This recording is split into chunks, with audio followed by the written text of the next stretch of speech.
나중에 공유하는데 쉽지가 않아요. 저도 어려운데.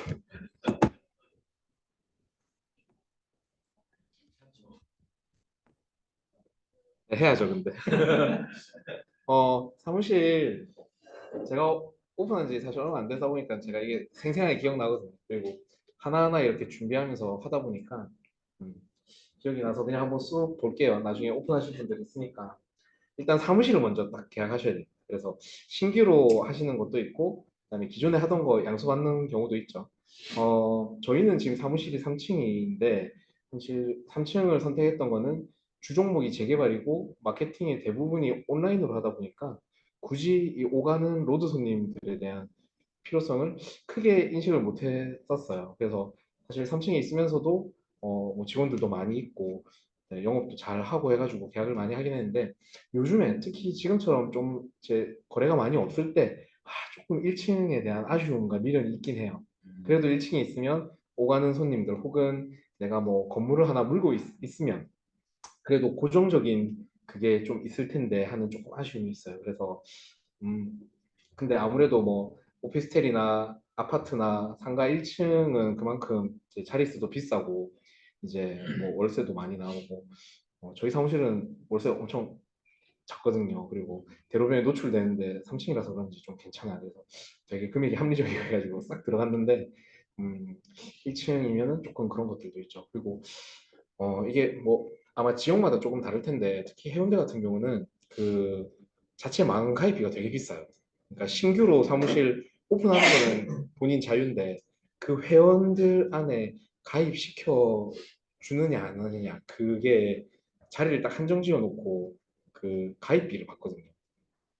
그게 비싸요. 그래서 해운대 신시가지, 자동 신시가지 같은 경우도 딱 뭐 50명 딱 이렇게 회원 한정적으로 그러니까 한 명 누군가 빠지거나 폐업을 해야 새로 신규를 받아주고 그거 들어가려고 줄 서 있거든요. 그리고 막 만가입비도 한 7, 8천만 원 정도 돼요. 엄청 비쌉니다. 마린시티도 그래요. 마린시티도 딱 자기들 안에서만 마린 1억. 그쵸. 네. 그러니까 만가입비가 1억이에요. 그러니까 엄청 폐쇄적이고 딱 그 이렇게 자기들끼리만 이렇게 배타적으로 하거든요. 그래서 뭐 쉬는 날도 다 같이 쉬어야 되고 쉬는 날 혼자 손님 있어서 안내 나가면 페널티를 줘요. 그래서 자기들끼리 페널티 몇 번 쌓이면 아예 회원에서 배제시켜버려요. 음, 무서워요. 네. 그러니까 뭐 저도 사실 이제 이 우동 중동망 가입돼 있거든요. 근데 저희는 거의 침묵회라 가지고 망해서의 어떤 그거는 없고 대신 그 다른 소장님들하고 엄청 끈끈하게 자주 보고 하는데 그런 그쪽에 좀 많이 좀 그렇게 배타적으로 하는 곳들도 있습니다. 근데 아무래도 그만큼 돈 들인 만큼 기본적으로 얻는 수요가 있으니까 뭐 그쵸. 본전 이상은 뽑고 다들 나오겠죠. 그렇게 하시니까 그런데 그건 한번 고려해 보시면 좋을 것 같아요. 그다음에 관할구청에 확인해야죠. 기본적으로 건축물 대장 보면 우리가 여기 사무실 들어갈 수 있는 자리인지 없는지 볼 수 있는데 그래도 관할구청에 요 번지에 제가 중개 사무실 하려고 한다. 등록해 주실 수 있냐? 그 여부를 미리 확인하고 계약하는 게 좋습니다. 그다음에 이제 인테리어 공사 싹 하고 가구 같은 거 구입하고 저희 사무실 되게 예쁘게 공사했는데 인테리어 필요하시면 이용하시라고 전화번호도 기재해놨고요.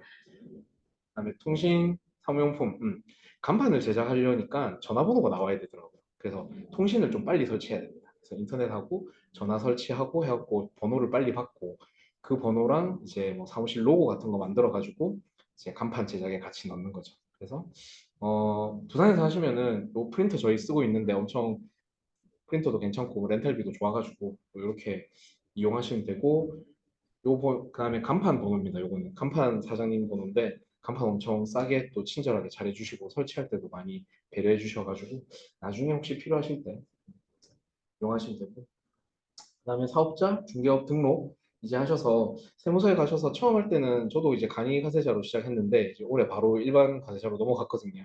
그래서 처음에는 그래도 간이 가세자의 혜택을 좀 보시는 게 좋고요.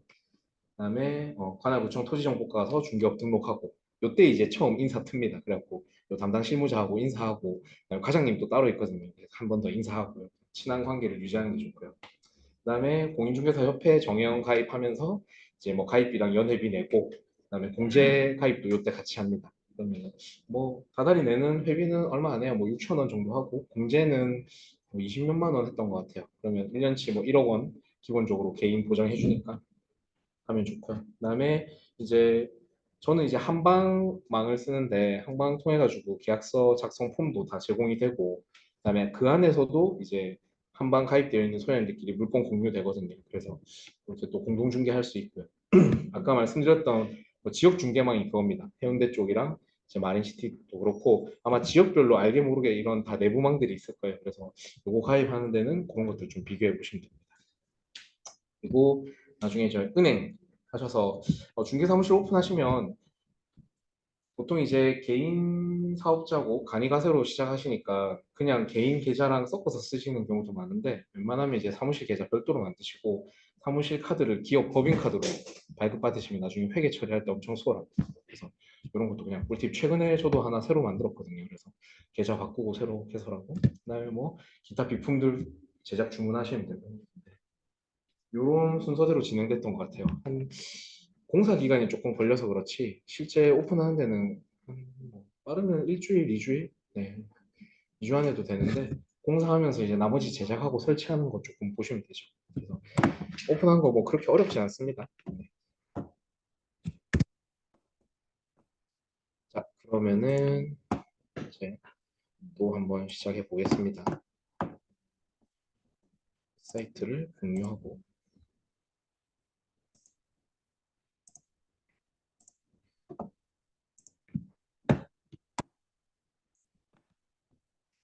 자, 다음 이제 보는 사이트는 국토교통부 홈페이지예요.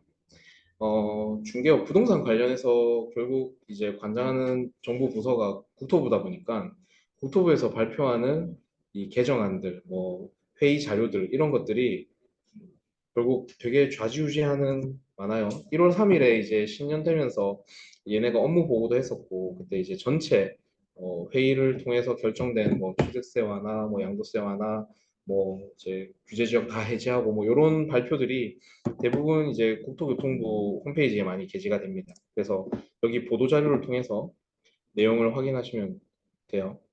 최근에 1월 3일에 발표했었던 13 대책이라 그러죠. 그래가지고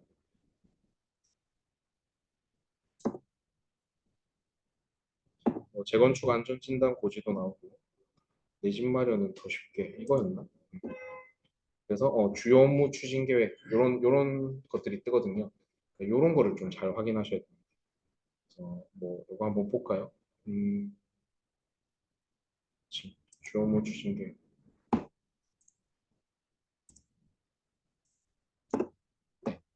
그러면 국토부의 주요 업무 추진 계획. 그럼 우린 부동산 관련된 것만 좀 발췌해서 보면 되죠. 그래서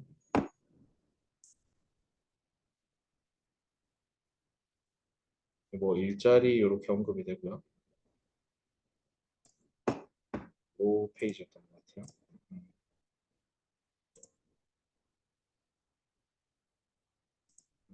같이 링크되고 있네요. 그래서 투기과열지구 조정 대상 지역, 민간택지 분상제 지역 해제 추진, 뭐 전매 제한 기간을 합리적으로 완화, 이렇게 다 완화가 됐죠. 비수도권 1년으로 풀리고 광역시 6개월로 풀렸죠. 부산도 적용되고요. 실거주 의무도 폐지시키고 중도금 대출도 가능케 하고 특별 공급량에 대한 상한선도 제외시켰습니다. 그래서 이제 그 작년에까지 2030 세대들이 이제 연끌로 투자를 많이 했다면 지금 이제 금리 때문에 엄청 힘들어하고 있죠. 이번에는 이제 청약 시장 쪽으로 이제 그 수요를 조금 넘어오게끔 유도를 많이 한 겁니다. 그래서 특례 보금자리론도 이제 이번 달 말부터 적용이 되면 그것까지 해가지고 이제 2030들 소득 수준 상관없이 대출을 받을 수 있기 때문에 저리로 그 친구들이 이제 청약을 할 수 있게끔 많이 유도를 해주는 거죠. 그다음에 뭐 주거 안정 사업 조달 정비 사업 활성화, 제도 개선하고 신규 주택 공급하고 소규모 정비 절차를 간소화한다. 이런 국토부에서 추진하는 굵직굵직한 방향들이 이렇게 나오고 그다음에 이런 게 좀 세부적으로 해가지고 이제 또 나옵니다. 그래서 보도 자료 이런 사이트들 통해 가지고 업데이트 되는 거 좀 자주 보시고요. 국토부 주요 정부 회의로 정리합니다. 그다음에 같이 보는 게 저는 이제 기재부를 같이 보죠. 음. 기재부가 이제 기재부 장관이 이제 경제부총리죠. 그래서 결국 이제 주요 업무들에 대한 입법이라든지 뭐 이제 재정 편성 이런 것들을 같이 보는데 결국 경제적인 그 우리나라 경제의 흐름을 이제 방향을 잡는 것들이 기재부에서 하기 때문에 이것도 같이 보시면 됩니다. 그래서 뭐 투기지역 해제 이런 것들은 1월 3일 날 같이 통합 발표했기 때문에 관련 서류들이 각 처부별로 이렇게 좀 분산돼 있어요. 그래서 좀 같이 보시면 좋고 행안부도 예전에는 좀 봤었는데 요즘에는 좀 잘 안 봅니다. 그래서 뭐 굳이 안 보셔도 될 것 같아요. 그다음에 국세청.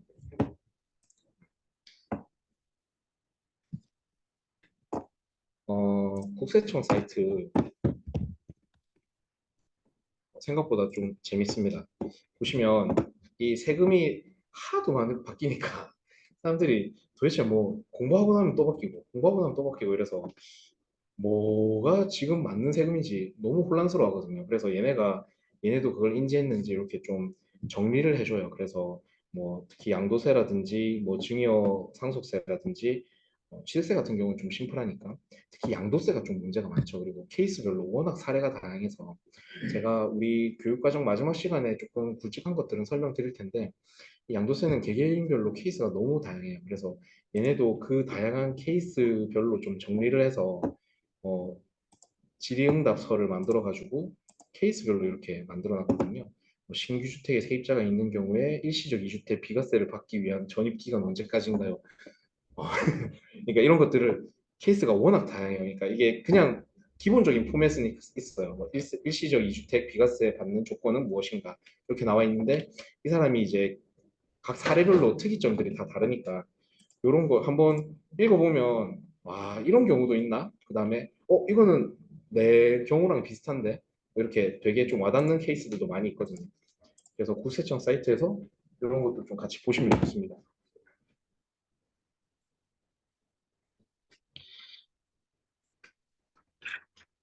세법 개정되면은 또 올해 7월에 이제 개정된다고 하는데 또 세법 개정안이 나오죠. 개정안 나오고 나서 또 개정하고 또 개정하니까 큰 의미는 없는 것 같은데 지금 개정될 때마다 좀 최신화해서 따라갈 필요는 있습니다.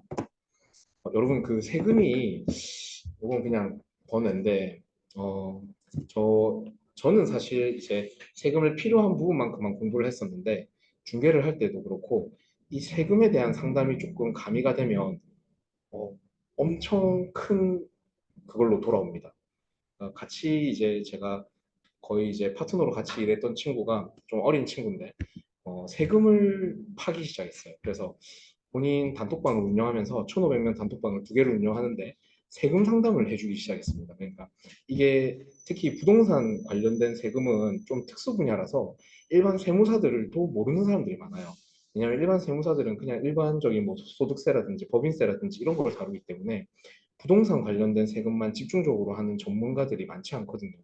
근데 그런 사람들 상담을 받으려고 해도 뭐 30분 하면 뭐 5만 원, 뭐 10만 원 이렇게 수익료 줘야 되고 그런데 단톡을 통해 가지고 이 부동산 관련된 세금을 조금 자기가 공부하고 케이스별로 연구해 가지고 설명을 해주니까 엄청 문의가 많이 오는 거예요. 근데 처음에는 야, 너 중개는 안 하고 뭐 세금 상담만 하고 있냐, 네가 세무사냐 이랬는데 그 고객들이 세금 문제가 해결되니까 전부 계약을 하기 시작하는 거예요. 어, 자기가 갖고 있는 주택을 어떻게 처리해야 비과세를 받는지, 또 어떻게 절세할 수 있는지 이 포인트를 건드렸더니 이 사람들이 해결되자마자 전부 이 친구랑 계약을 하기 시작한 겁니다. 계약이 폭발적으로 이루어졌어요. 어, 그래서 와, 이 시장을 참 잘 찔렀구나.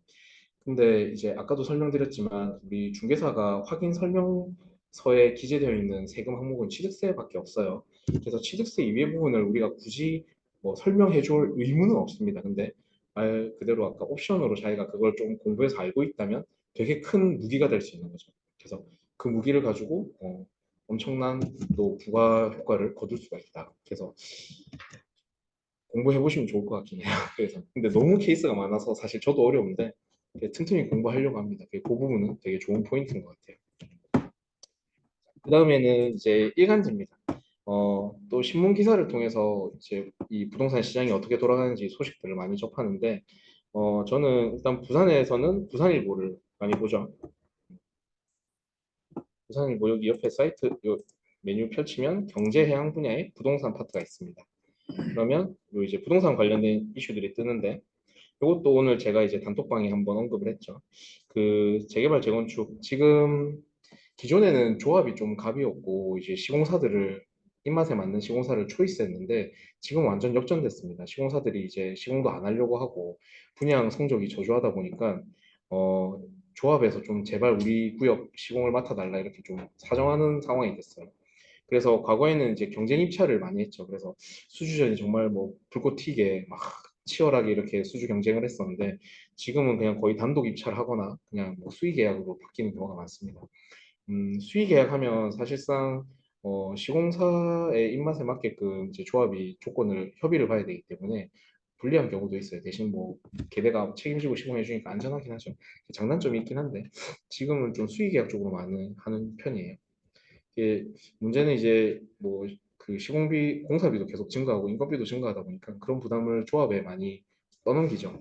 그러면 조합에서는 어떻게든 사업을 진행해야 이제 뭐가 되니까 하겠다는 측과 그다음에 이 부담이 너무 크다 이제 비대위가 생기죠. 그러니까 그러면서 또 갈등이 생기고 사업이 지연되고 이제 문제가 발생합니다. 그러니까 지금 이 경기가 뭐 금리 인상으로 인한 그 파급 효과들이 너무 많이 발생해서 이런 문제도 생기는구나 싶더라고요. 이 기사를 보면서 이렇게 조금 분석하는 그런 것들도 좀 괜찮고요. 음. 그다음에 또 신문사 하나 더 보면 국제신문이 있습니다. 국제일보도 있는데 걔네는 아니에요. 이상한 데는 국제신문. 얘네도 보면은 밑에 부동산 카테고리가 있죠. 보면은 얘네도 거의 뭐 비슷한 정보들을 제공하거나 그다음에 좀 독특한 관점으로 보기도 합니다. 얘네는 이제 그 제가 이제 그 석사 과정을 동의대 부동산 대학원을 나왔는데 그 원장님 인터뷰를 엄청 많이 해요. 국제신문은 특히 그리고 뭐 영산대 쪽 이제 그러니까 교수 학계 측과의 인터뷰를 좀 많이 하는 편이고요. 그래서 뭐 에코델타 시티 또 분양 계획이 있고 아파트 매매가가 이제 좀 떨어졌지만 하락폭이 둔화되고 있다. 이게 이제 요즘의 시장의 좀 흐름이죠. 이런 것들 보면서 트렌드를 좀 볼 수 있고요.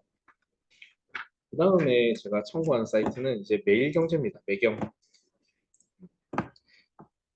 매경 사이트가 좋은 게 얘네들은 이 부동산 쪽 그 관련 기자들이 많아서 그런지 되게 기자별로 관점이 다 조금씩 달라요. 이게 기자별로 한 가지 이슈를 가지고도 여러 개 기사를 내더라고요. 그러면은 되게 좀 여러 가지 시각으로 다양한 관점에서 이렇게 비교 분석하기 괜찮습니다. 그래서 이건 좀 전국적인 이슈들을 다루긴 한데 이제 서울시장을 많이 다루죠. 근데 음, 기자별로 좀 재밌는 기사도 많이 쓰고 조금 관점이 되게 특이해서 참고하면 재밌긴 합니다. 이렇게 전세 손님 얻긴 처음이다. 이런 기사들도 있고 뭐 매부리 레터 이래가지고 많이들 올리죠. 그 다음에 이제 한국경제, 이제 집코노미 이쪽이 이제 부동산 사이트인데 이런 기사들도 저는 이제 요 일간지는 하루에 요 네 개를 좀 참고하는 것 같아요. 그래서 어, 관점이 조금씩 다 다르죠. 환경에서 보는 관점은 조금 가장 좀 무난하게 이렇게 좀 보려고 하던데 보면 그 또 무난하게 보지만 그 중에 되게 특이했던 사건들을 좀 집중적으로 봐요. 그러면 이제 영끌 쪽 피눈물 소형 아파트 매물 쏟아졌다. 그래서 이제 2030이 올해에는 청약 시장으로 좀 넘어가지 않겠냐. 뭐 이런 관점들, 이런 기사들도 환경까지 좀 참고하면 좋습니다. 그 다음에는 이제 블로그. 컴퓨터 잘 다루시나요? 이제 네.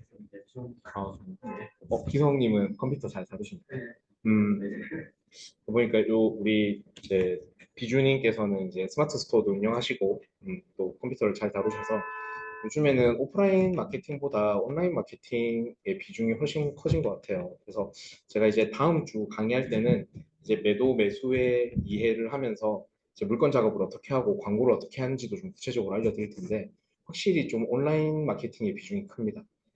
특히 그 중에서도 이제 네이버 블로그는 거의 기본으로 깔고 가야 되거든요. 그래서 여러분들 기존에 운영하시던 블로그가 있으시면 기존 블로그를 활용하셔서 이렇게 하시는 것도 좋고, 그다음에 없으시면 필수적으로 좀 만드셔서 지금부터라도 매일매일 하나씩 좀 쌓아가는 게 필요해요. 음.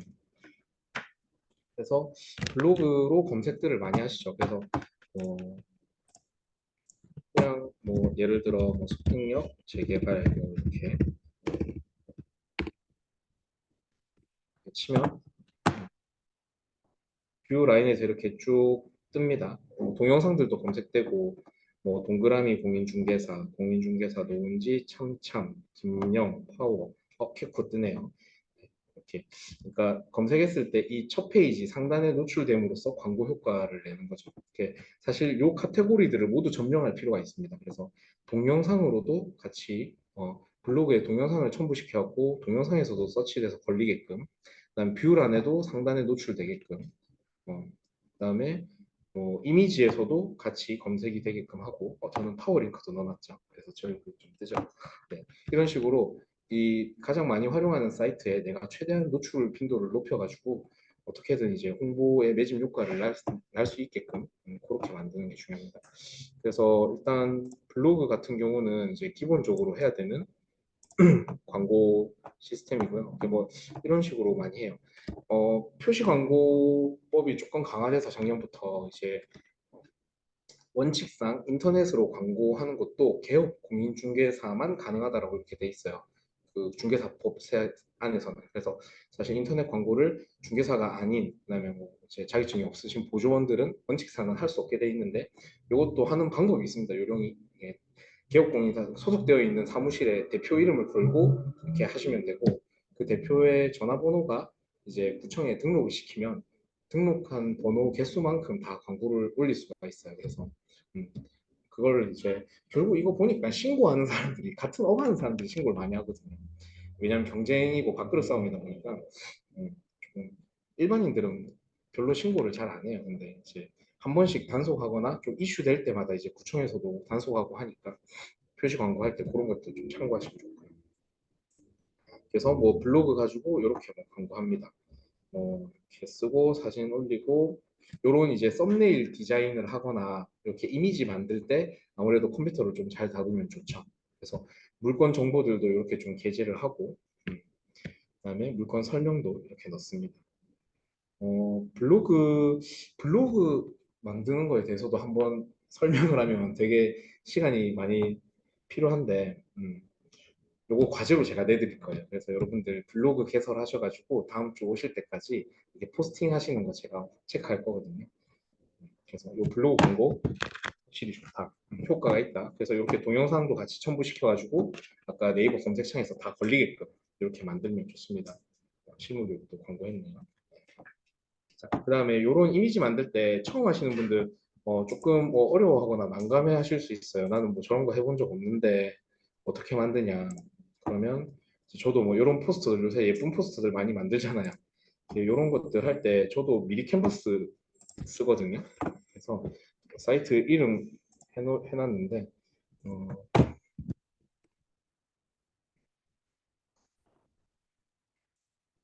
사이트 이용하시면은 조금 수월하게 디자인하실 수 있습니다.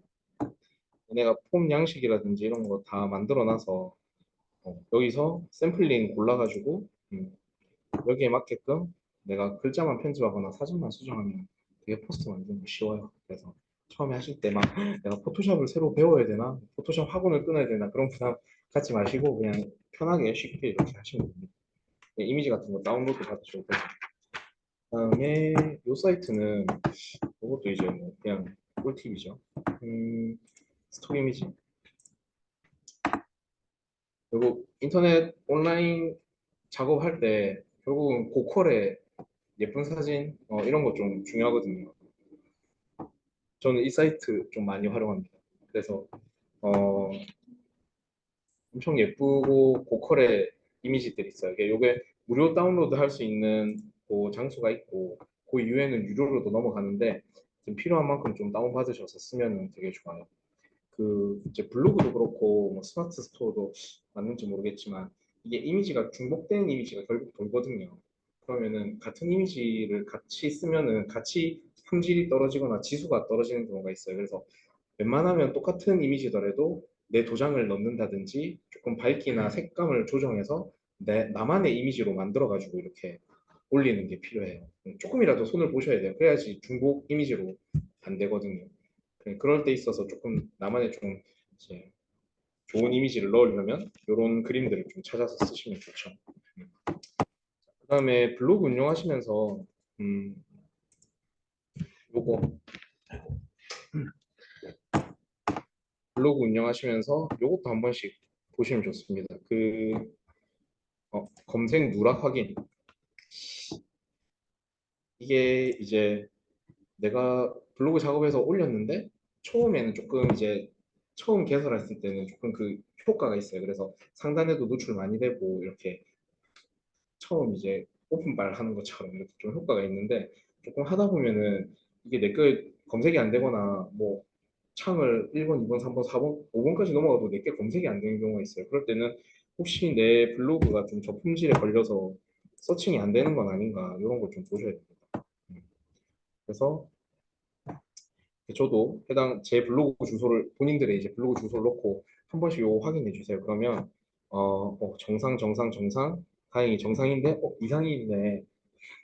해운대 전세 요 포스팅은 이상으로 뜨네요. 그러면 얘네가 뭐가 이상 있는지 이유까지는 설명을 안 해줘요. 근데 보통은 이제 뭐 중복된 이미지를 쓴다든지 그다음에 뭐 문구가 조금 반복된 문구들이 의도적으로 많이 들어갔다든지 음, 그다음에 뭐 안에 불필요한 링크들을 너무 많이 넣었다든지 그다음에 단어를 씀에 있어서 뭐 엄청 좀 그 상업적인 너무나 상업적인 단어들 막 금매 막 초금매 막 뭐 최고가 뭐 이런 조금 자극적이고 너무 상업적인 용도의 단어들 뭐 이런 것들 이런 게 다 알고리즘이 그 평가를 한대요. 그래서 저도 네이버의 정확한 그 시스템을 완벽히 이해는 못하겠지만 그래서 여러분도 한 번씩 좀 찾아보실 필요가 있습니다. 그래서 블로그 지수 높이는 법, 그다음에 내 블로그 노출 잘 되는 법 이런 거 보면 사람들 파워 블로거나 기존에 하시던 분들이 노하우들을 같이 정리를 잘 해놨거든요. 그래서 그런 거 보시면서 내 거가 누락되지 않게끔 좀 수준 유지를 해주실 필요가 있어요. 그래서 이렇게 이상으로 뜨는 포스팅들은 가리기를 하거나 좀 숨기기 해서 같이 좀 뭐 이상이 몇 개 있네요. 법령에서 우수공인중개사 사무소 뭔가 문제가 있나 봅니다. 네. 이런 것들은 이제 가리기를 해갖고 검색이 안 되게끔. 왜냐면 이제 뭐 요걸 한번 클릭해 볼게요. 요거는 아예 이 제목을 그대로 긁어서 검색을 해도 노출이 잘 안 된다는 겁니다. 요거는 그래도 노출은 되네요. 그래서 제목 그대로 검색을 해도 이렇게 검색하면 뜨네요. 이건 완전 저품질로 떨어진 건 아닌 거죠. 그래서 이렇게 내 제목을 그대로 올렸는데도 검색이 안 되는 경우가 있습니다. 네이버에서 아예 이 사람 거를 오픈을 차단시켜 버립니다. 그럴 때 좀 심폐소생해가지고 살려내는 필요가 있습니다. 저품질 이상 빨간색 뜨는 게 많으면은 내 블로그 전체 지수가 떨어지니까 그런 거 좀 관리하셔야 돼요. 그다음에 요거 궁금해하셨을 것 같은데 보여드릴게요. 제 밴드인데 아까 저희 사무실이 이제 물건 공유를 어떻게 하는지 저희는 요 밴드를 이용합니다. 대부분의 사무실들이 이제 여러 명의 직원들이 운영하시면은 이제 엑셀 파일을 많이 써요. 그래서 물건 정보를 엑셀로 정리해서 관리하시는 분들도 많이 있거든요. 근데 엑셀은 좋은 게 이제 뭐 필터링이 좋죠. 여러 가지 뭐 최저가, 뭐 최고가 이렇게 필터링을 빨리빨리 할 수 있어서 소팅을 쉽게 할 수 있으니까 내가 필요한 정보를 빨리 캐치할 수 있는데 대신에 이제 엑셀 파일을 이제 수시로 열어야 되니까 또 최신화해서 덮어쓰기 해야 되고 그게 조금 저는 번거롭더라고요. 그래서 저는 이 밴드를 이용하는데 이거 쓰면 조금 좋은 것 같아요. 이건 좀 저희 사무실의 꿀팁인데 그래서 이렇게 밴드 들어가면 이제 저희 사무실 직원들 다 초대해놓고 여기서 언제든지 이제 매물을 열람할 수가 있습니다. 좋은 게 여기는 이제 사진도 첨부할 수 있어서 해당 물건에 이제 사진까지 첨부하면은 여러분들이 광고하거나 브리핑하거나 할 때 좀 활용도가 좋죠. 그리고 이것도 뭐 필터링이 가능해요. 그래서 뭐 덕천동 이렇게 치면 해당 구역에 관련된 물건들 이렇게 쫙 열람할 수 있고요. 어, 그렇죠. 뭐 정보들이 이렇게 많이 기재가 돼 있죠. 네. 보면은 뭐 이렇게 이제 여기 광고에 표시되어 있는 12가지 항목이 그겁니다. 이제 우리 표시 광고해야 되는 법으로 정해져 있는 12가지 필수 항목이에요. 그래서 뭐 소재지, 면적, 가격, 종류, 거래 형태, 층수, 사용 승인일, 방향, 뭐 개수, 입주 가능일, 주차, 관리비 요 12가지 항목들을 그 인터넷으로 표시 광고할 때 반드시 요거는 확인해서 광고해라라고 이제 지침이 내려와 있어요. 그래서 여기에 좀 위배되거나 어긋나면은 이제 과태료를 받습니다. 근데 그 아까 우리가 확인했던 서류들 있죠. 이제 소재지도 이제 지번으로 기재를 하죠. 그다음에 면적, 전용 면적, 건축물 대장이나 일사플리 떼보면 있죠. 그다음에 이제 가격은 이 가격은 이제 결국 매도인에게 받아야 되는 가격이죠. 그래서 요 금액은 매도인에게 확인을 해야 되고요. 세입자 현황도 마찬가지. 이때 말하는 공주 가격이 공동주택 가격, 아까 공시되어 있는 공시가격 열람을 해서 여기다 기재를 합니다. 예상 감정은 말 그대로 감정가를 예상하는 건데 요 계산하는 방법은 나중에 한번 다시 말씀드릴게요. 그다음에 물건의 종류, 뭐 공동주택이든지 단독주택이든지 상가라든지 거래 형태는 매매로 진행할 거고 층수, 이것도 건축물 대장에 나와 있죠. 그리고 사용 승인일도 건축물 대장 나와 있죠. 그다음에 방향, 이 방향은 사실 내가 가보지 않으면 잘 모르죠. 그래서 매도인에게 직접 확인하거나 아니면 도상으로 네이버 지도로 봐서 그냥 입구 기준으로 무슨 향을 띠고 있다 이렇게 기재할 수 있습니다. 방 개수, 이것도 실제 안 가보면 잘 모릅니다. 안에 뭐방 3개, 화장실 2개인데 방을 텄을 수도 있고 그래서 이런 것들도 집주인에게 좀 세부적인 정보를 확인해야 되는 부분이고요. 입주가는 뭐 세입자가 살고 있는지 주인이 살고 있는지 통화로 확인할 수 있고 주차 뭐 필로티 있는지 아니면 주차장 주변에 거주자 전용 주차장을 쓴다든지 이렇게 기재를 하고 관리비 이것도 지금 확인이 안 된 건데 뭐 다달이 다세대 같은 경우는 뭐 달에 수도세 포함해가지고 한 1, 2만 원씩 정도 혹은 원룸이나 이제 투룸 같은 경우는 뭐월 5만 원이나 8만 원 이렇게 관리비가 나가죠. 그런 것들 정보를 기재합니다. 아까 제가 설명드렸던 그 대장들 열람하면서 이 정보들을 다 확인할 수 있거든요. 그래서 그렇게 정리해가지고 저희는 이제 물건을 등록하고 밴드에 그럼 이 담당자가 이 물건 담당 중개사가 되는 거죠. 그러면 우리 직원들과 요 본인이 다 이게 이제 광고를 합니다. 그래서 매수 손님이 붙으면 이제 이 물건 담당 중개사와 매수 손님을 붙인 중개사가 공동 중개를 하게 되는 거죠. 그렇게 이제 이루어집니다. 그래서 이게 좋은 점이 또 핸드폰으로 밴드 어플을 깔아놓으면 핸드폰으로 어디서든지 연락할 수 있어요. 그래서 바로 이제 물건 브리핑도 가능하고 물건 확인도 좋죠. 그래서 저희는 밴드 시스템을 쓰는데 어, 괜찮은 것 같습니다. 엑셀로도 하는데 엑셀 파일을 잘 안 갖고 건데 엑셀보다는 밴드가 좀 좋은 것 같아요. 그 다음에 오픈 채팅방. 네. 어, 그 저도 이거 오픈 채팅방 여러 개 가입해 놓고 보니까 맨날 999 떠 있는데 사실 다 읽지도 못하고요. 네. 조금 정보의 홍수 속에서 좀 불필요한 스팸 정보도 너무 많아가지고 조금 가려서 이렇게 보는 게 필요한 것 같아요. 근데 네.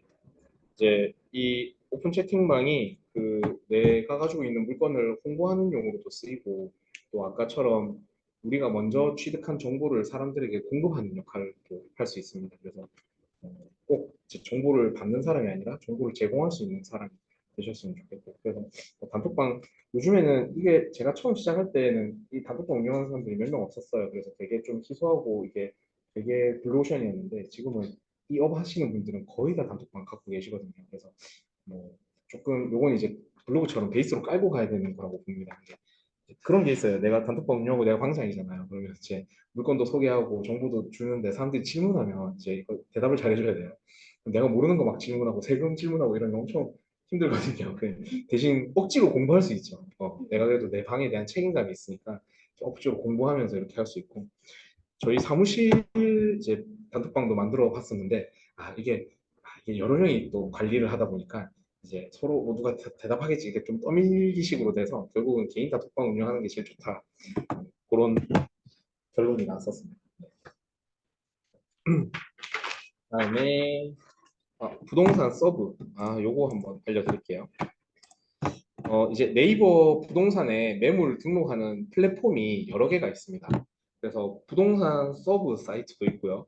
그다음에 한경닷컴도 있고요. 뭐 부동산 114 이런 것들도 있고요. 뭐 피터팬의 방구하기 통해서도 네이버에 올릴 수 있어요. 여러 가지 플랫폼들이 있는데 저는 부동산 서브 사이트도 써봤고 지금은 이제 한경을 쓰고 있거든요. 이게 이제 뭐 얼마 내고 뭐 6개월 상품처럼 이렇게 이용할 수 있습니다. 그래서 뭐 매물 등록 이렇게 요건 이제 개업 공인중개사만 가입할 수 있어서 개업 공인중개사 자격증 번호 넣고 이렇게 사무실 정보 넣어가지고 오픈하면 요 아이디 공유해가지고 다 같이 올릴 수 있거든요. 그래서 뭐 매물 등록 이렇게 해서 여기 이제 카테고리별로 나와 있는 대로 입력을 하면 됩니다. 그래서 매매가 얼마, 보증금 얼마, 해당 동호수도 다 필터링 되고 관계수, 아까 우리가 12가지 표시 광고하는 정보들 중에 대부분의 사항들이 포함되어 있어서 여기에 기재를 하고 설명을 하면 되죠. 물건 특징도 설명해주고 여기 상세 정보도 좀 쓰고 이렇게 해서 뭐 사진이 있으면 사진 등록도 하고 그다음에 중개업소 정보는 기본적으로 들어가 있는 기본 정보 그래서 홍보 확인서 이게 이제 내가 가입하면 여기 상품권들이 있어요. 그 건을 사용해가지고 소진하면서 쓰거든요. 그래서 확인 매물 등록하면 이렇게 연결이 돼서 물건 등록이 되죠. 부동산 서버 같은 경우는 제가 이용해 보니까 이게 그 인증 방식이 조금 한 단계 더 있어서 조금 번거롭긴 한데 대신에 뭐 AS가 되게 좋아요. 그래서 요거 조금 이런 문제가 있어서 튕겼다 그러면 또 바로바로 조치해주고 여기 좀 서비스를 좀 잘해주는 것 같습니다. 근데 등록할 때 절차가 조금 한 단계 더 있어가지고 저희 직원들이 실제 쓸 때 조금 불편해하더라고요. 그래서 지금 쓰고 있는 거는 이제 환경 매물 관리 요거 통해 가지고 광고를 하고 있는데 요거는 캐시 충전해가지고 건별 이제 결제가 돼요. 이것도 이제 장기 상품 가입하면 건별 광고비가 조금 절감이 될 수 있고요. 요거는 좀 편한 것 같아요. 서비스 중인 거 보면은 이렇게 이제 담당자들이 자기들이 물건 올리면서 이렇게 자기 번호랑 그 연락처 넣어놓으면은 그쪽으로 연락이 가게 돼 있고요. 실제 이제 이게 이제 네이버 광고되고 있는 번호인데 실제 이제 네이버 부동산에서 이렇게 저희 광고가 올라가 있는 겁니다. 그러면 같이 이렇게 조회가 되겠죠. 여기서도 네이버 부동산에서도 좀 상위로 노출시킬 수 있는 그런 알고리즘이 있더라고요. 근데 아무래도 좀 돈을 더 들여서 내가 조금 더 이제 광고 효과까지 얻는 상품을 써야 내가 좀 상단에 노출되고 하던데 어떻게 보면 네이버 부동산 광고는 좀 필수로 대부분 다 이용하실 거기 때문에 요거는 가입하셔갖고 쓰는 게 좋습니다. 환경 지금 쓰고 있는데 괜찮은 것 같아요. 물건 등록하고 건별 1,700원인가 그래가지고 한 달 광고하고 그다음에 이게 거래가 되거나 중복 매물이 있는 경우에는 알아서 알람이 옵니다. 그래서 거래됐으니 삭제하세요 이렇게 알람 뜨거든요. 다음에 요거 요거는 제재맵 그 재개발 재건축을 줄여갖고 제재라고 하는데 이제 부산에 워낙 재개발 구역들이 많다 보니까 이걸 어디에 어떤 구역인지 이렇게 좀 가시화하려고 지도에 표시한 겁니다. 그래서 요거는 이제 구글 맵에다가 얹은 거라서 사실 오픈 소스예요. 그래서 여러분들이 여러분 이름 붙여갖고 그냥 맵 이거 레이어만 떠서 복사해서 쓰셔도 됩니다. 그래서 누구나 쓸 수 있는 오픈 소스니까 그냥 편하게 이용하시면 되고 저는 이제 이걸 좀 편집하면서 재개발 예정 구역 그다음에 기존에 정식으로 부산시 그 정비 사업으로 등록된 재개발 정비 구역 그다음에 카테고리를 이제 주거환경 개선지구, 그다음에 재건축구역 이렇게 좀 4개 카테고리로 분류를 해가지고 이렇게 도식으로 표시를 해놨어요. 그러면 뭐 이렇게 딱 누르면 바로 해당 구역으로 이렇게 연결이 되죠. 그래서 뭐 점포4 이렇게 있고 촉진3 클릭하면 촉진3구역 이렇게 있고 그러면 여기에 이제 뭐 사시 예정이고 현대산업개발 현대산업에서 바뀌었죠 DL로 그래서 이거 좀 최신화해요 3,554 네, 이렇게 정보들도 메모해 놓을 수 있고 해서 수시로 내가 어느 구역인지 이렇게 찾아볼 때 좀 용이합니다. 그래서 이 사이트는 제가 나중에 단톡이나 이런 걸로 같이 공유해 드릴게요. 그래서 여러분들도 필요하실 때마다 그냥 열람하시면 되고 편하게 쓰시면 됩니다. 이런 게 있으면 또 좀 좋죠. 그 다음에 페이지에 제가 해놓은 게 렌트홈 사이트네요. 요거는 이제 임대사업자 매물 확인하거나 그다음에 전월세 전환 환산 계산할 때 좀 용이합니다.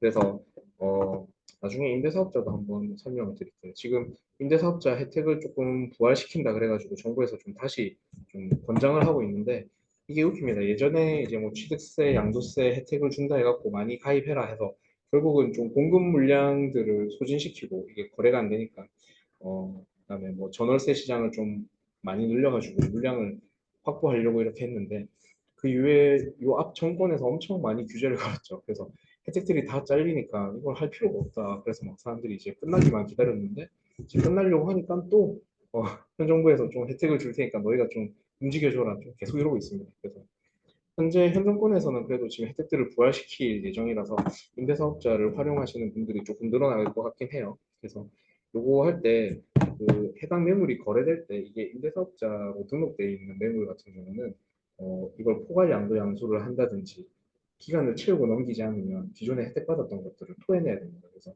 요 매물이 임대사업자 매물인지 아닌지 확인할 때 요 사이트에 들어가면은 그게 다 등록이 돼 있어서 검색이 됩니다. 음. 그래서 임대주택 찾기 해가지고 예, 나오죠. 나옵니다. 수영구 같은 경우도 원룸이랑 오피스텔 이런 게 많으니까 보면은 여기 뭐 밀라 카라디움 같은 경우에도 지금 임대주택으로 되어 있고 여기 오피스텔 같은 경우도 뭐 장기 일반 임대주택으로 되어 있고 그래서 이 건물의 임대 사업자로 지정되어 있는 매물이 있는지 없는지 확인할 수 있고요. 그다음에 전월세 환산 계산. 음. 그 있잖아 뭐 보증금이 뭐 1억이었는데 이거를 이제 반전세로 바꾼다. 그래서 뭐 5천에 보증금 5천으로 줄이면 뭐 월세는 어느 정도 하는 게 타당한가 뭐 이런 거 이제 계산해주는 임대료 인상률 계산 그래갖고 뭐 임대 보증금 월세 보증금이 바뀌었을 때 월세는 어떻게 하느냐 그러면 지금 이제 한국은행 기준금리 적용해서 전환 산정률 적용해가지고 여기서 계산해 줍니다. 그래서 통상 렌트홈으로 많이 하고요. 예전에는 얼마였죠? 원래 1,000만 원에 뭐 5만 원? 보증금 1,000만 원에 5만 원, 뭐 천에 5일 공식을 했었는데 이게 금리가 높아지면서 저 천에 지금 4만 원인가? 그러니까 이게 계산으로만 따지면은 그렇게 조금 떨어졌어요. 근데 뭐 통상적으로는 뭐 천에 5에서 뭐 그렇게 많이 보증금 1,000만 원 깎으면 월세 5만 원 올리고 뭐 그런 식인데 지금은 한 4만 원 정도로 좌우지우지 되는 것 같아요. 그렇게 보시면 돼요. 그다음에 부동산 계산기입니다. 이제 복비 계산하는 거. 네. 그 중개요율이 정해져 있어서 이것도 어플이 있어가지고 저도 요율을 다 외우지 못하거든요. 그래서 내가 중개 보수 뭐 얼마에 얼마짜리 거래하면은 보수가 얼마인지 사람들이 많이 궁금해하죠. 그리고 내가 받을 돈이 얼마인지 법정 수수료 계산해 주는 거라 가지고 여기에 이제 뭐 금액 넣으면 됩니다. 뭐 매매 계약 주택 같은 경우에 뭐 1억 8천짜리 거래를 하면은 중개 보수는 얼마냐 딱 이렇게 뜨면은 뭐 80만 원 이게 요율 한도액이 뭐 2억까지는 80만 원으로 정해져 있거든요. 그래서 나중에 뭐 중개 요율표 보고 법정 수수료 아시면 되지만 이렇게 계산기로 두드려도 괜찮다.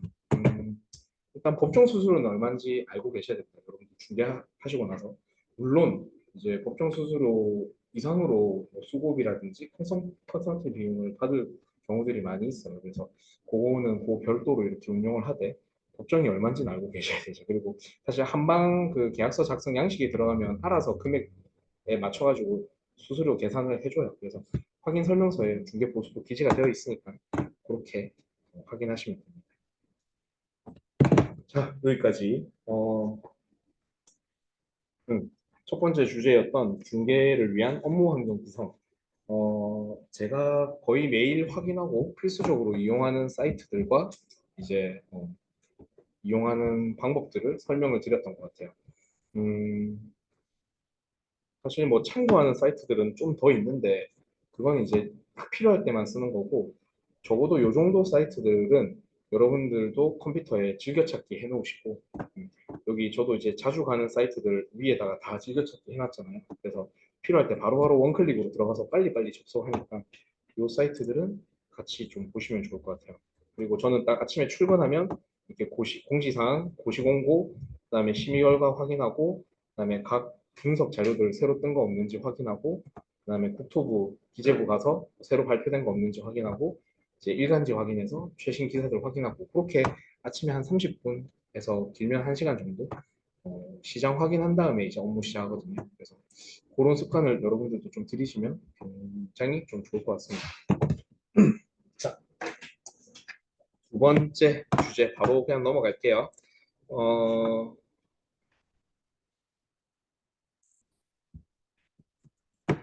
실제 계약을 해보신 분들도 계시고 이제 계약을 중개하게 되실 역할을 할 텐데 음, 계약이 어떻게 이루어지는지 좀 전반에 대해서 그냥 이건 이제 어떻게 보면 맛보기죠. 계약이 이렇게 흘러간다라는 흐름을 좀 이해하시면 좋을 것 같아요. 자, 계약이라고 하는 건 일정한 법률 효과를 목적으로 하는 당사자 간의 의사 표시 합치에 의한 법률 행위다. 그러니까 상호 동의하에 내가 이거를 팔겠고 나는 이거를 이렇게 사겠다라는 의사 합치가 이루어지면 계약이 성립이 되는 겁니다. 결국 매도인과 매수인의 중간자 역할을 해주는 게 중개인이죠. 그래서 우리가 중개를 할 때는 이제 중개 의뢰를 받은 매물의 특징을 확인해야 될 의무가 있고요. 그다음에 12가지 확인 설명 의무 사항에 근거해서 광고도 하고 브리핑도 드려야 됩니다. 그래서 제 조건들이 맞춰지면 결국은 제가 거래를 해보니까 이 매매 거래는 금액이에요, 금액, 가격. 음. 중개사 역할은 이 가격을 서로가 만족할 만한 금액으로 조율해주는 역할이 제일 큰 것 같습니다. 당연히 매도인은 비싸게 팔고 싶죠. 그리고 당연히 매수인은 싸게 사고 싶을 거예요. 그러니까 그 가운데서 이게 적정한 금액이 얼마인지 우리가 판단을 해주고 맞춰주는 역할이 좀 제일 중요한 것 같아요. 계약의 성립 과정입니다. 처음 이제 매물 접수가 되겠죠. 매도인이 이제 매매 의뢰를 하겠죠. 그러면 물건을 접수를 하고 이 세부 특징들을 확인합니다. 이때 일사편리랑 아까 제가 알려드렸던 사이트들을 통해서 기본 12가지 정보에 맞는 조건들만 확인을 하셔도 돼요. 음. 그리고 우리가 실제 중개할 때 제일 원칙적으로는 우리가 그 물건을 직접 확인할 필요가 꼭 있습니다. 그래서 현장 확인을 통해서 물건의 실제 상태는 어떤지, 하자는 있는지, 그다음에 뭐 파손된 곳은 없는지, 그다음에 뭐 수리나 이제 보완을 해서 이 물건의 장점이 무엇인지 그런 것들을 좀 우리가 직접 확인하고 어필할 필요가 있고요. 요즘에는 현장을 직접 안 보시고 그냥 우리의 브리핑이나 광고만 보고도 매매 결정을 하시는 분들이 많기 때문에 사진 촬영은 좀 필수적으로 하면 좋습니다. 그리고 처음 이제 물건 의뢰를 받을 때 그 매도인에게 혹시 찍어놓은 사진이 있으면 좀 보내달라. 그리고 뭐 수리를 하셨거나 좀 이 집의 장점이 뭐냐 이런 것들도 같이 특징을 확인하면 좋죠. 음. 그래서 접수되고 정리된 물건 정보를 이제 광고를 하는 겁니다. 여러 가지 플랫폼으로 광고를 하죠. 블로그도 쓸 거고요. 유튜브도 요새 많이 하시고요. 인스타로도 광고하고, 그다음에 단톡방, 뭐 밴드, 카페, 뭐 심지어 중고나라, 맘카페, 뭐 당근마켓에도 올리고요. 그러니까 이게 마케팅하는 방법은 정해져 있는 게 아니기 때문에 독창적이고 창의적으로 마케팅하는 필요가 있습니다. 그래서 어떻게든 손님들이 많이 보고 사람들이 많이 몰리는 곳에서 광고를 함으로써 이 물건은 거래가 되게끔 홍보를 하는 거죠. 자, 그래서 두 번째 단계로 넘어가서 이제 관심이 있으신 분이 이렇게 연락이 오거나 매칭이 되게 되면 이제 세부 주요 내용들을 확인하면서 설명을 드립니다. 브리핑을 하고요. 현장을 직접 보고 싶어 하시는 분들도 있기 때문에 현장 안내도 하고요. 안내하면서 장점들을 더 많이 어필하고 그렇게 해서 금액과 일정을 조율해가지고 이제 계약이 성사되게끔 넘어갑니다. 그러면 이제 가계약금 보통 이제 계약이 요즘에는 이렇게 돼요. 선수금을 먼저 주는 거죠. 그래서 보통 매매가의 10%를 계약금으로 잡으면 1억에 10%면 뭐 1,000만 원이죠. 그러면 1,000만 원 중에 일부 한 200만 원이나 300만 원 정도를 계약금의 일부, 가계약금이라고 해서 이제 먼저 계약서 쓰기 전에 입금을 합니다. 그러면 이제 소유주의 계좌를 받아서 매수에게 전달하면 매수자가 가계약금을 입금을 하겠죠. 이때 이제 등기부등본을 좀 최종적으로 확인하고요. 그래서 중요한 게 이 매매 의뢰한 사람과 등기부상 소유주가 같은 사람이어야 합니다. 간혹 아들이 부모님 재산을 그냥 처분하려고 내가 지금까지 한껏 통화했던 사람은 아들인데 실제 등기를 떼보니까 뭐 49년생, 뭐 53년생이에요. 그러면 이 소유주의 매매 의사를 반드시 확인해야 돼요. 아들이 판다 하더라도, 뭐 와이프가 판다 하더라도, 뭐 가족, 뭐 형이나 동생이 판다 하더라도 이게 등기부상의 소유주 본인의 매매 의사를 확인하지 않고 계약금을 받게 되면 중개 사고가 나요. 그래서 요거는 저도 이제 처음 일하는 저희 신입 직원들에게 엄청 강조하는 부분인데, 통화하신 분과 매매 의사를 밝히신 분이 일치하는지 꼭 확인해라. 그래서 하고, 보통 이제 가계약금 받을 때 중개 수수료 부분에 대해서 협의를 합니다. 이거는 사실 뭐 오프 더 레코드로 진행해야 되는데, 음, 여러분들 법정 수수료는 딱 정해져 있죠. 근데 지금 또 작년에 이제 수수료 뭐 반값 수수료 해가지고 또 법정 수수료는 많이 떨어졌어요. 그래서 사실 중개를 통해 가지고 우리가 벌 수 있는 수익에 한계가 있거든요. 근데 어, 결국 이 사람과 사람이 거래하는 거기 때문에 서로의 어떤 그 요구 조건이 충족이 된다면 충분히 그 이상의 이제 수고비와 담례를 받을 수 있는 게 이 시장입니다. 그래서 예를 들어 매도인은 1억에 자기 집을 팔고 싶은데 어, 매수인은 뭐 갖고 1억에 팔고 싶은데 자기는 이제 그래도 거래할 때 깎아줄 걸 감안해서 한 9,500만 원까지는 이제 양보할 의사가 있는 거죠. 근데 이제 매수인은 당연히 좀 싸게 사고 싶어서 깎아달라고 합니다. 1억에 광고가 되었으나 깎아달라고 해서 한 2, 300만 원 이렇게 조금 조율이 된 거죠. 그러면 매도인 입장에서는 나는 9,500까지 생각했는데 더 비싸게 팔아주셔서 감사합니다 하고 법정 수수료 이상의 수고비를 또 주실 수도 있고요. 매수 쪽에서도 생각했던 1억보다 조금 깎였으니까 그거에 대한 감사로 더 제 수고비를 챙겨줄 수도 있습니다. 그러니까 이거는 사람 간에 이제 조율하는 부분이다 보니까 서로 이제 만족스러운 거래가 된다면 당연히 이게 문제될 게 없고요. 음, 그래서 요걸 좀 중간에 조율하는 게 좀 중요한 것 같아요. 시장의 흐름도 좀 많이 탑니다. 지금 시장 같은 경우는 매수 우위 시장이죠. 매수가 그냥 팔짱 끼고 진짜 갑질하면서 자기가 물건을 초이스할 수 있어요. 매도인들은 지금 되게 급하죠. 금리 때문에도 그렇고 팔고 싶어서 막 되게 안달이 나 있습니다. 그러면 매도인들이 먼저 이렇게 제시를 해요. 제발 좀 팔아달라. 시중에 비슷한 물건들이 많이 나와 있지만 제 거를 1번으로 좀 팔아달라. 되게 사정을 많이 하고 팔아주시면 제가 뭐 수수료 300만 원 드릴게요. 수수료 500만 원 드릴게요. 자, 매도인들이 먼저 조건을 제시하기도 합니다. 그러니까 어떤 그 사람들의 지금 절박한 상황과 그 본인들이 필요한 그거에 맞춰서 우리가 받을 수 있는 보상은 이제 변동이 될 수 있기 때문에 뭐 그렇게 받을 수 있고요. 매수인 같은 경우는 뭐 워낙 지금 본인이 좋은 거 고를 수 있기 때문에 사실 매수에게 뭐 더 달라 막 이렇게 요구하기는 좀 어렵죠. 반대로 시장이 가격이 막 2년 전처럼 막 하루가 다르게 폭등하는 시장입니다. 이런 시장인 경우에는 진짜 싸게 나온 좋은 매물 사고 싶어하는 매수가 줄을 서 있어요. 그러면 사실 매수인들을 가지고 우리가 뭐 속된 말로 배팅을 할 수도 있습니다. 자, 이 매물을 내가 누구에게 주느냐에 따라서 계좌를 누구에게 주느냐에 따라서 매수를 우리가 선택할 수도 있는 거죠.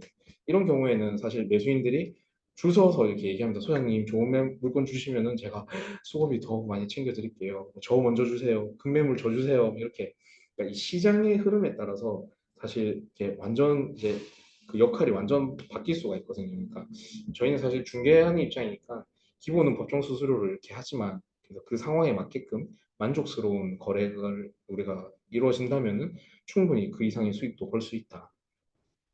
그까지만 말씀드리고 자 이렇게 해서 가계약금이 조금 남았습니다. 네. 아, 가격 가계약금이 들어가고 나면 이제 계약 준비를 합니다.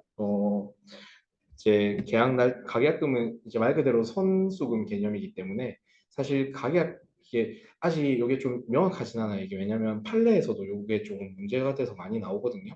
가계약금이 들어간 날을 그 시점을 계약의 성립이 되었다라고 인정을 합니다. 근데 실제 우리가 법적으로 문서화해서 이제 효력이 있는 자료가 생성되는 날은 계약서가 작성된 날이에요. 가계약금이 들어간 시점을 계약의 성립으로 본다면 사실 이때 모든 확인 설명이 다 이루어져야 되거든요. 근데 그건 사실 불가능하잖아요. 그래서 요 텀이 짧으면 짧을수록 좋습니다. 그래서 가계약금 넣고 빨리 계약서를 써서 이 폭을 최소화시켜가지고 변동 사항이 생기지 않게끔 만드는 게 제일 좋아요. 그래서 보통 가계약금 넣고 한 일주일 안에 계약서를 쓰거든요. 근데 빠르면 빠를수록 좋습니다. 왜냐면 그 사이에 뭐 변동이 생기거나 문제가 생기거나 변심을 하거나 이래 되면 이게 이제 분쟁이 생겼을 때 조금 복잡해질 수 있어요. 이게 아직 명확히 정리가 안 돼 있습니다. 근데 통상 관례적으로 이렇게 계약은 진행을 한다. 그래서 가계약금 받고 나서 이제 계약 날짜, 그다음에 계약서 작성하는 시간, 이 계약서는 항상 그 공인된 중개 사무실에서 써야 됩니다. 그래서 매도 매수를 다 오시라고 말씀드리고 인적 사항을 확인해 가지고 이때 챙겨와야 될 준비 서류를 안내해서 이제 도와주고요. 딱 정해진 날짜가 되면은 사무실에 와서 계약서를 씁니다. 이때 뭐 계약금의 나머지 우리 아까 1,000만 원 중에 한 2, 300만 원 넣었죠. 그럼 나머지 계약금 10%를 맞춰서 입금을 시키고 중도금 진행 여부도 이제 협의를 받아주고 이렇게 기재를 하고 입금을 할 수도 있죠. 일단 중도금이 들어가면 이제 더 이상 계약을 파기할 수 없는 조건이 되기 때문에 웬만하면 중도금을 잡는 게 우리가 중개한 사람들이 안전합니다. 음. 이 시장이 급변하는 상황 속에서는 매수가 내가 샀는데 다음날 더 싼 게 나왔어. 그러면 이거 포기하고 내가 더 싼 거 사도 자기가 더 유리할 것 같으면 그러면 계약이 파기되는 경우도 있고 마찬가지로 시세가 급등하는 장에서는 내가 이 가격에 팔았는데 다음날 옆집은 5천만 원 더 받고 팔았어요. 그러면 배 아프죠. 그럼 난 이거 받은 금액 배액 배상하고 다시 팔고 싶은 거죠. 그러니까 이 사람의 마음이 시장의 변동에 따라 많이 휘둘리기 때문에 최대한 계약이 틀어지지 않게끔 그래서 아까 계약 선수금도 많이 받으면 많이 받을수록 좋습니다. 왜냐하면 누군가가 포기하거나 배액 배상할 엄두가 안 나게끔 한 번에 좀 많이 넣는 게 좋고요. 그다음에 중도금은 소액이더라도 꼭 반영하는 게 좋습니다. 그래야지 계약이 이제 변동될 여지가 없어지는 거죠. 이것도 좀 요령입니다. 그래서 이렇게 하고 이제 계약서를 만들고 나면 이제 보통 뭐 한 달 잔금, 뭐 빠르게 하면 뭐 2주 잔금, 그다음에 좀 길게 고액 거래 같은 경우는 뭐 한 3개월 잔금 이렇게 잔금 날짜를 잡습니다. 그래서 중간에 이제 뭐 잔금하기 전에 뭐 중도금 입금 여부 확인하고요. 그다음에 잔금하는 날짜, 이제 시간 세부적인 조율해서 마지막 잔금할 때는 이제 소유권 이전이 돼야 되기 때문에 이제 법무사한테 통상 위임을 많이 합니다. 셀프 등기 하시는 분들도 많이 계신데 저 셀프 등기 해봤는데 이게 되게 힘들고 좀 번거로워요. 그래서 웬만하면 법무사 기용해가지고 이렇게 하시라고 권해주는 게 제일 좋습니다. 근데 여러분들 기회가 되시면 셀프 등기 한번 하시거나 안내해서 직접 같이 따라 해보실 필요는 있어요. 이게 알고 막 안 하는 거랑 모르고 안 하는 건 조금 차이가 있거든요. 제가 그때 같이 따라가서 해보니까 엄청 번거롭더라고요. 구청 가서 이제 취득 신고하고 그거 영수증 받아가지고 이제 등기소 가는데 등기소 가면 또 은행 가서 채권 사오라 그러고 그거 사서 또 은행 다시 등기소 가서 서류 작성해갖고 넣어야 되고 서류가 완벽하게 깔끔하게 준비되면 바로 통과가 되는데 이게 또 셀프 등기하신 분들은 처음 하시거나 서툴러서 누락되는 게 많아요. 그러면 또 다시 처음으로 빠꾸 해야 되고 필요하면은 뭐 매도인을 직접 데리고 와야 되는 경우도 있고 그래서 좀 번거로운 사례가 많이 생깁니다. 그래서 법무사한테 맡기면 좀 수월해요. 그래서 딱 잔금날이 되면 이제 필요한 서류들과 인감 확인해가지고 법무사 딱 확인시키고 이상 없습니다. 잔금 입금하면서 서류를 다 인계하고 이제 그 외의 사항들 뭐 요즘에는 그것도 확인해요. 이제 국세, 지방세 완납 증명서도 첨부하게 합니다. 저는 예전부터 했었는데 그걸 왜 하냐 하는 사람들이 많아서 조금 번거로워하고 귀찮아해가지고 좀 빠졌다가 요즘엔 전세 사기가 워낙 많으니까 국세, 지방세 체납 여부 확인은 사실 등기부상이 안 나오거든요. 그래서 그거는 그 증빙서 뗄 때 주민센터에서 그냥 바로 같이 발급받을 수 있어요. 그래서 그것도 챙겨오시라고 안내를 해드리고요. 그리고 이제 뭐 임대차 계약서 원본이라든지 그다음에 열쇠 비밀번호 같은 거 이제 인수인계 해주면서 이제 계약은 마무리되죠. 그리고 마지막으로 이제 중개 수수료 받고 영수증 발급하면서 이제 계약이 모두 종료됩니다. 저는 중개 수수료를 그 맨 마지막 잔금까지 다 끝나고 나서 이제 달라고 해요.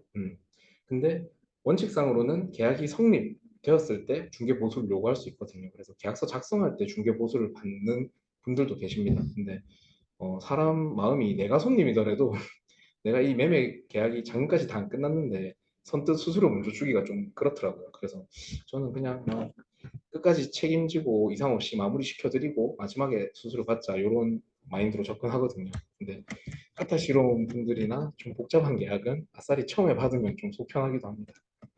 그런 시점은 여러분들이 좀 정하셔도 되고요.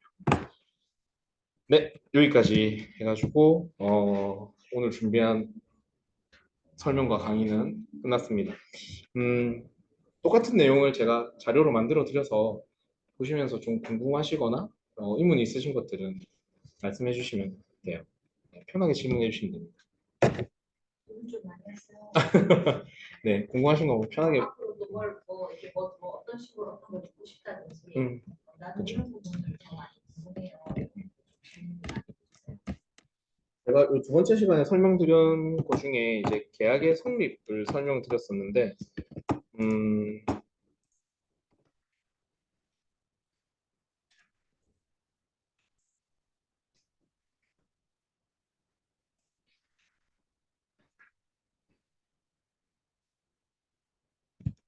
음, 요것도 파일도 제가 나중에 공유해 드릴게요. 요건 저희 사무실에서 직원들 이제 챙겨라고 제가 만들어 놓은 건데, 아, 네, 문서 공유.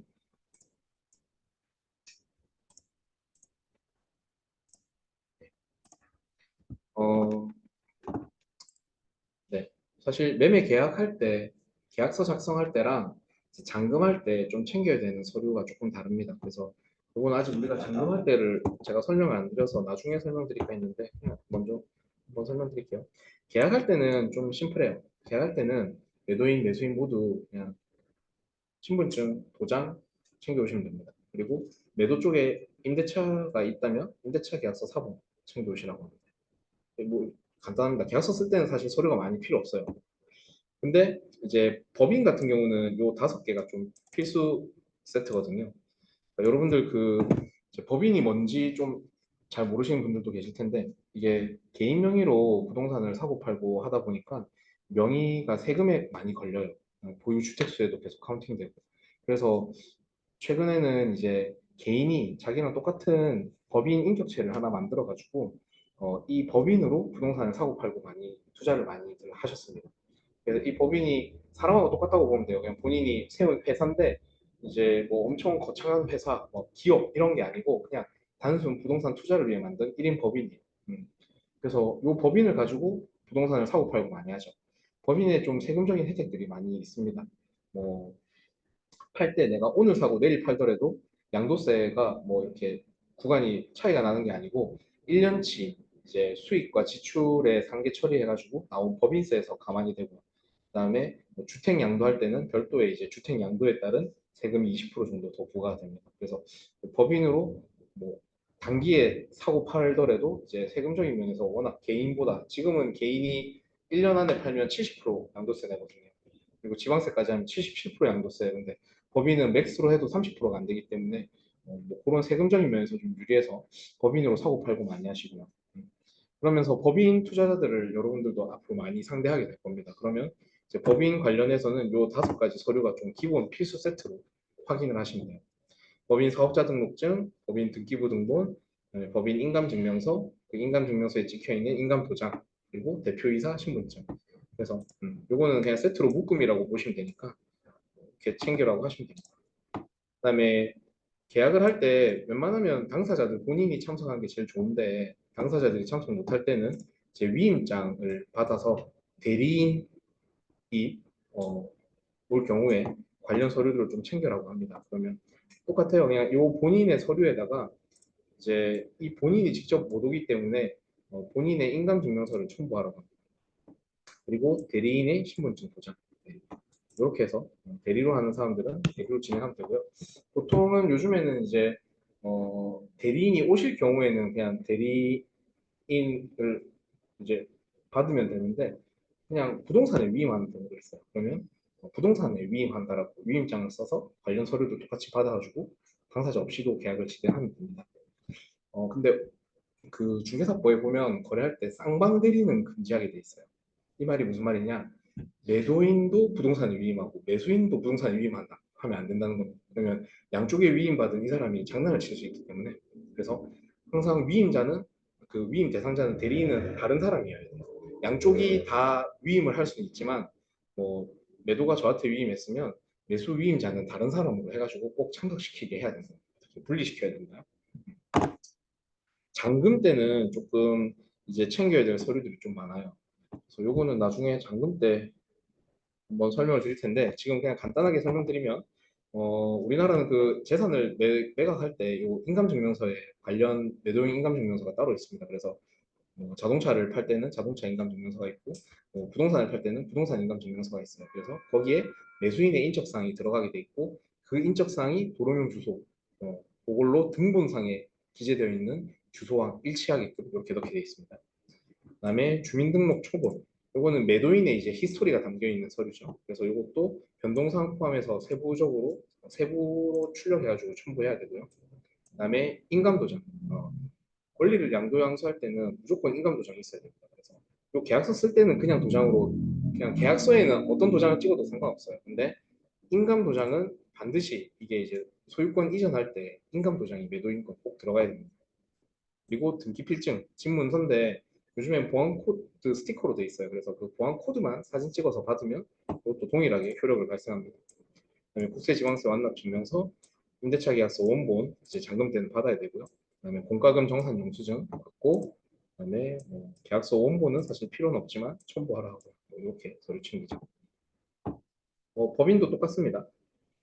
법인도 매도할 때 기본 서류들 미리 다 받았기 때문에 추가되는 서류들은 국세지방세 완납 증명서랑 등기필증, 그다음에 부동산 매도인 인감 증명서, 그다음에 이때 법인도 반드시 인감 보장 챙겨야 됩니다.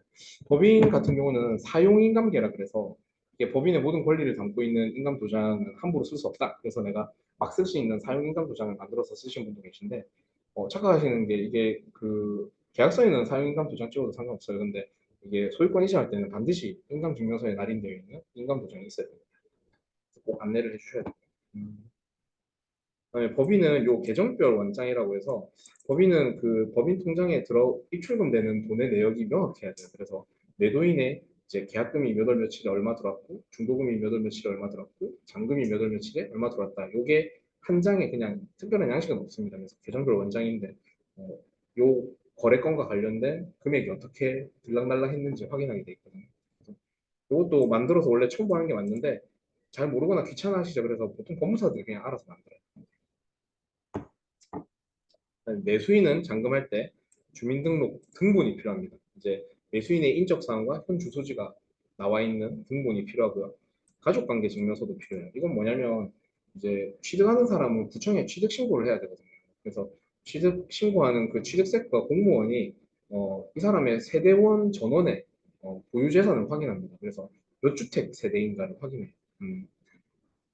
사실 뭐 1억 미만의 소액 거래할 때는 그 상관없이 그냥 1.1%긴 한데 원칙상 이제 그 취득세과 공무원이 이걸 확인하게 돼 있기 때문에 매수인께 잔금 때 필요 서류로 꼭 첨부하시라고 말씀을 드려야 됩니다. 네, 매매계약서 원본. 요 원본은 등기필증 접수할 때 등기소에 같이 들어갑니다. 그래서 원본 들어갔다가 나중에 필증으로 나와야 되기 때문에 같이 첨부하죠.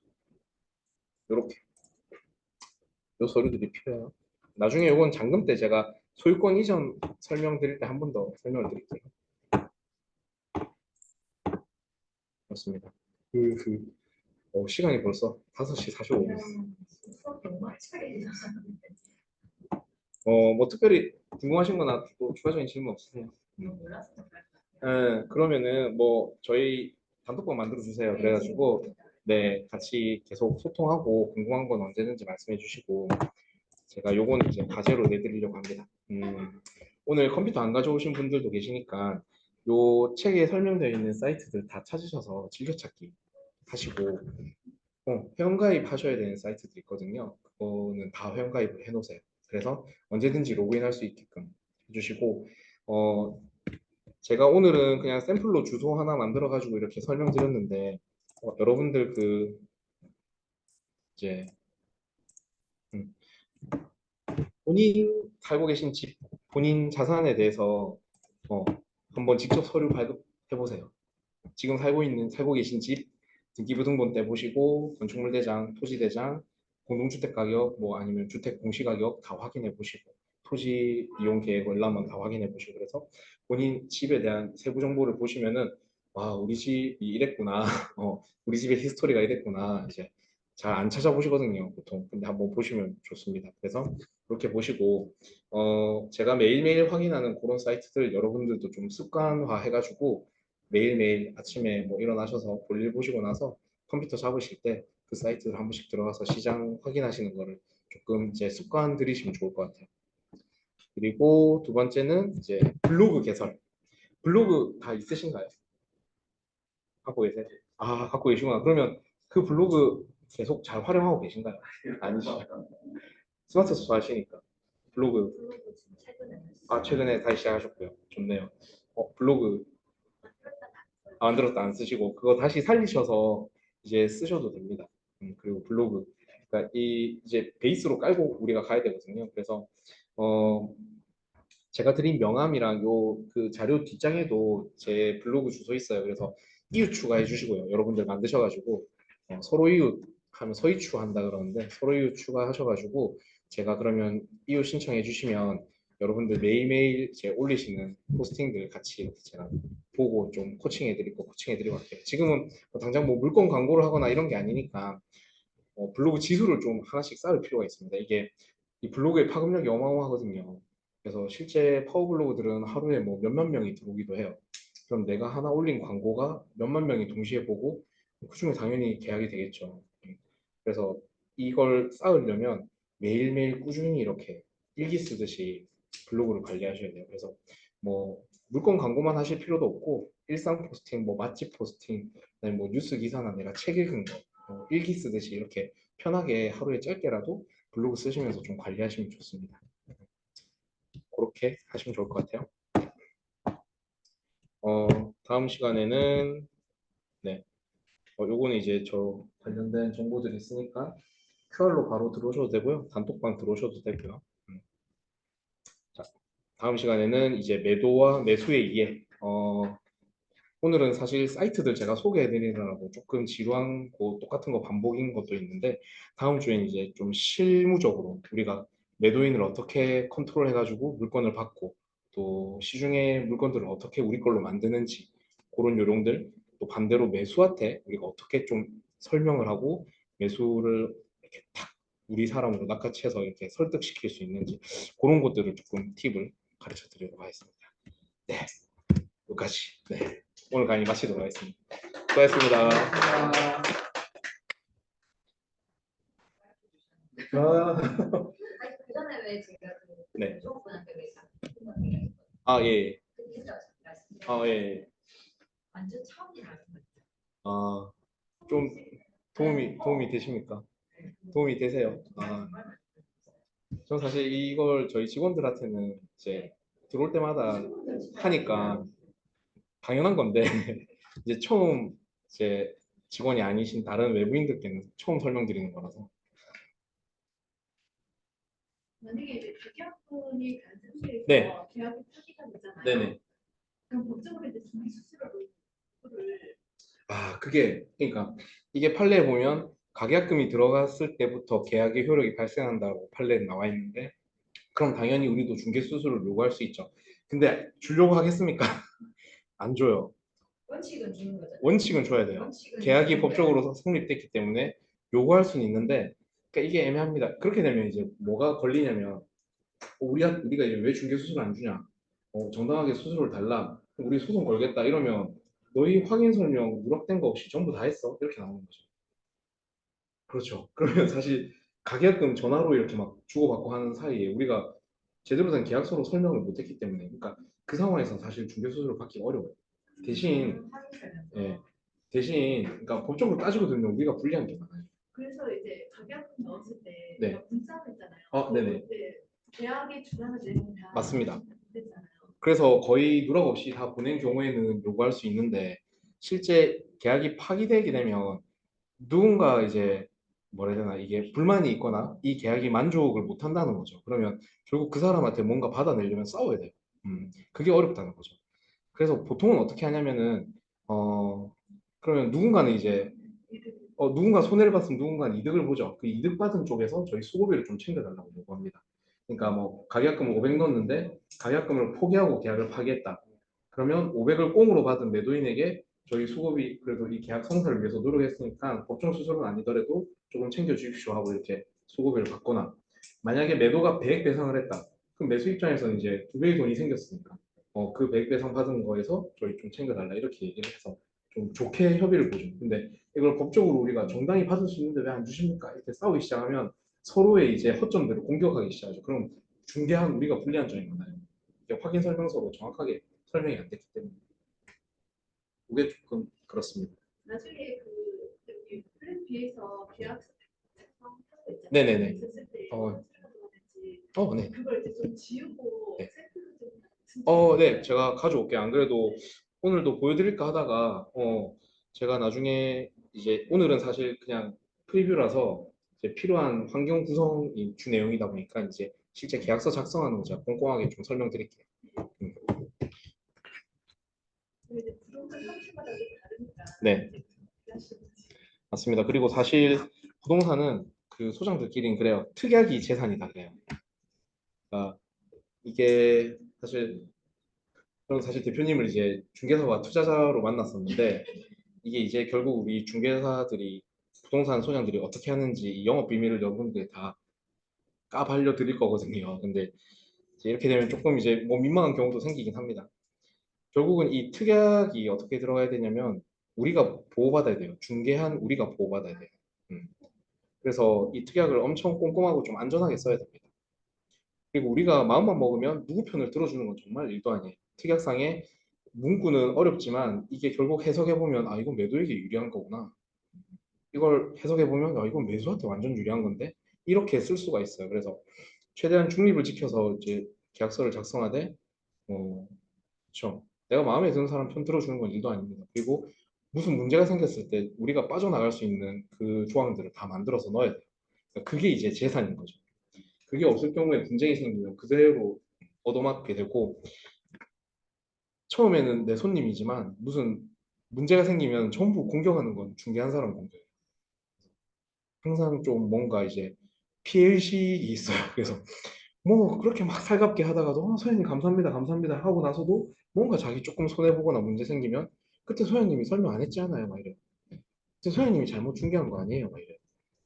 그러니까 항상 그 고객들이 나에게 칼을 꽂을 수 있다라는 걸 어, 항상 마음 한켠에 두고 진심으로 중개를 하되 그리고 소중한 고객이되 문제가 생겼을 때는 내가 적극적으로 해결하는 모습을 보여줘야 됩니다. 그리고 진짜 문제가 굵어졌을 때 내가 빠져나갈 수 있는 특약들은 다 만들어 놔야죠. 그게 좀 중요해요. 블로그 가시는 문제입니까? 천천히 시작하시면 됩니다. 고생하셨습니다. 시간이 거기부터 어, 어.